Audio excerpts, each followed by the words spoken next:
और मनवा करे छठिया माई करी हम छठ।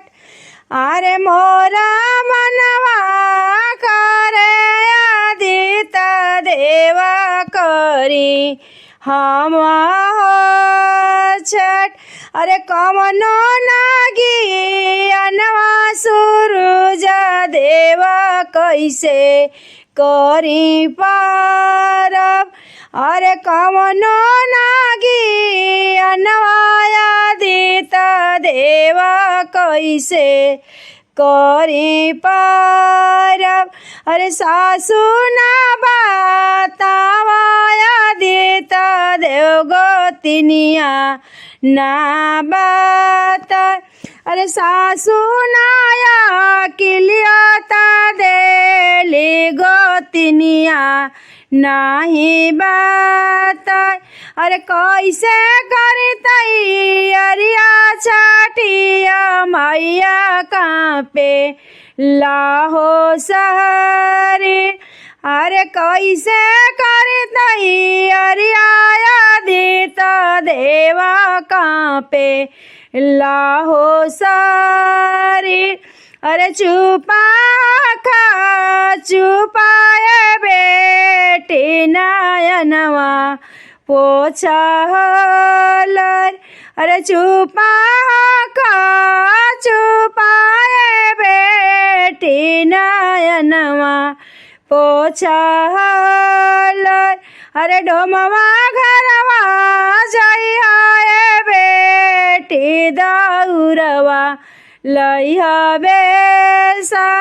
अरे डोमवा घरवा जइहाए बेटी कलशुपवा लइहा बेसा।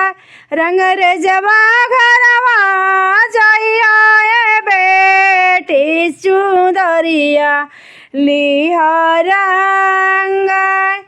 पटेरवा घरवा जइहाए बेटी सेंदूरवा लिहा बेसा।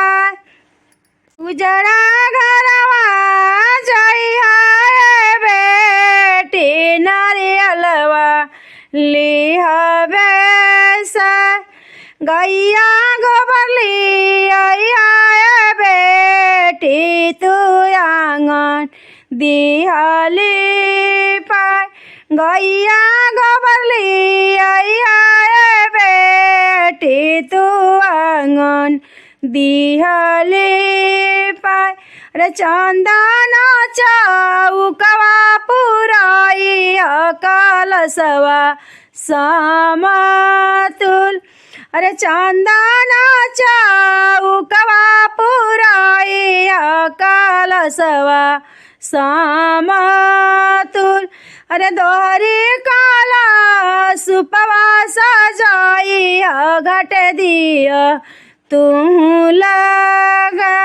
दोहरी कलशुपवा सजाई तू घटे दिया लगा। अरे सभाया किल देहलू छठिया माई एगो गैलू भूलाय। अरे सभे अकिल दिहलू छठिया माई एगो गैलू भूलाय। अरे बिना गोदी बालकवा छठिया माई के लइहे हो दूध। अरे बिना सज पुरुषवा छठिया मैया के दौरा लिहा हमर। अरे चुपा खा चुपाए बेटी नयनवा पोछा हलर।